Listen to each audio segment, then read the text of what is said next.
Halo teman-teman, balik lagi di sini. Kali ini kita bakal ngobrolin soal sesuatu yang mungkin nggak kelihatan, tapi penting banget, yaitu cetak biru harmoni. Kekuatan-kekuatan apa aja sih yang sebenarnya merekatkan kita semua sebagai masyarakat? Coba deh, pernah kepikiran nggak sih, apa sebetulnya lem yang bikin sebuah komunitas itu solid? Kita semua bisa ngerasain kok kalau sebuah lingkungan itu kompak atau enggak. Tapi gimana ya caranya kekompakan itu bisa dibangun? Ternyata jawabannya itu bukan sulap, bukan sihir loh. Harmoni itu adalah gabungan dari pilihan-pilihan kecil kita setiap hari dan juga ada sebuah sistem sosial yang lebih besar yang sebetulnya bisa kita pahami. Oke, yuk kita bedah bareng-bareng. Kita mulai dari yang paling dekat sama kita ya, yaitu hal-hal praktis dan nyata yang bisa kita semua lakukan. Sesuatu yang bisa bikin perubahan.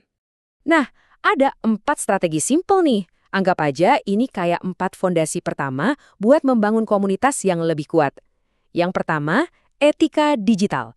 Ini kedengarannya sepele ya, tapi jangan salah, efeknya itu gede banget. Cuma dengan nggak ikut-ikutan nyebar hoax atau berhenti melakukan cyberbullying, kita itu udah motong rantai kebencian dari akarnya. Kedua, kolaborasi kreatif. Ini soal bikin tujuan bareng-bareng. Nggak perlu yang ribet kok, bisa lewat turnamen e-sports antar RT yang seru atau sesimpel kerja bakti bersihin lingkungan. Aksi nyata kayak gini tuh bener-bener nyatuin orang. Ketiga, dialog terbuka. Wah, ini krusial banget. Kita semua butuh ruang aman di mana kita bisa ngobrolin isu-isu yang sensitif tanpa rasa takut dihakimi. Sebuah tempat di mana setiap suara itu didengar. Dan yang terakhir, jangan lupa apresiasi pahlawan lokal. Coba deh, kita lihat sekeliling kita. Siapa sih sosok-sosok yang sering nggak kelihatan tapi jasanya besar? Dengan mengapresiasi mereka, kita itu lagi menumbuhkan rasa saling menghargai yang lebih dalam. Oke, mungkin ada yang nanya. Terus gimana caranya aksi-aksi kecil tadi bisa ngaruh ke sistem masyarakat yang gede banget? Nah, ini pertanyaan keren. Sekarang kita bakal coba lihat gambaran besarnya. Coba kita bayangin masyarakat itu kayak sebuah sistem yang rumit. Dan sistem ini biar bisa jalan butuh semacam sistem operasi atau cetak birunya sendiri. Nah, sistem operasi ini udah dijelasin dengan keren banget sama seorang sosiolog namanya Talcott Parsons. Teorinya itu disebut skema agil. Gampangnya, ini tuh kayak peta buat ngertiin gimana caranya masyarakat bisa tetap solid dan stabil. Ini dia, analogi yang pas banget. Anggap aja agil ini softwarenya masyarakat. Kalau semua fungsinya jalan, masyarakat adem ayem. Tapi kalau satu aja error, wah bisa-bisa ngehang atau bahkan crash. Jadi apa aja sih 4 fungsi ini? Semuanya nyambung. Pertama, A, itu buat adaptasi. Ini soal gimana ekonomi kita bisa menyesuaikan diri. Contoh paling gampang, ya meledaknya bisnis online sekarang ini. Terus G, buat goal attainment atau pencapaian tujuan. Kita sebagai bangsa butuh tujuan bareng kan? Kayak visi Indonesia Emas 2045, nah itu contohnya. Biar kita tahu mau jalan kemana. Tentu saja ini semua perlu diatur sama I, yaitu integrasi. Ini aturan mainnya, baik itu hukum resmi maupun norma-norma sosial yang nggak tertulis, yang ngejaga kita semua biar nggak berantakan. Dan terakhir yang jadi fondasinya, L buat latency. Ini soal gimana kita nurunin nilai-nilai luhur dari generasi ke generasi. Lewat mana?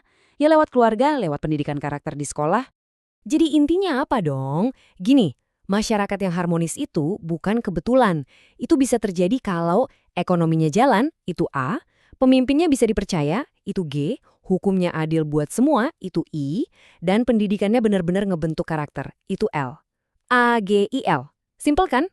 Oke, sekarang kita udah ngerti teorinya nih. Pertanyaannya, terus kita bisa apa? Gimana caranya kita sebagai individu bisa bantu software masyarakat ini biar makin lancar jalannya? Ada 3 hal konkret yang bisa langsung kita lakuin. Pertama, biasakan dengar dulu baru menilai.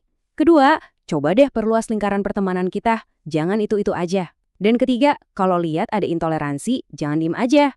Kasih respon yang sopan tapi tegas. Ingat nggak skema agil tadi? Nah, tindakan-tindakan simpel ini secara langsung kita tuh lagi ngedebug atau nge-update fungsi integrasi sama latensi di masyarakat kita. Keren kan? Kita semua bisa jadi teknisinya. Dan kutipan ini, wah, ini ngerangkum semuanya dengan sempurna banget. Harmoni itu bukan berarti semua harus sama persis. Justru harmoni itu tercipta waktu suara-suara kita yang beda ini bisa nyanyiin satu lagu yang sama, saling melengkapi. Nah, sebagai penutup, saya mau ninggalin satu pertanyaan buat kita renungin bareng-bareng. Dari semua ini, nada apa sih, kontribusi kecil apa yang bakal kamu tambahin ke dalam lagu harmoni di sekitarmu?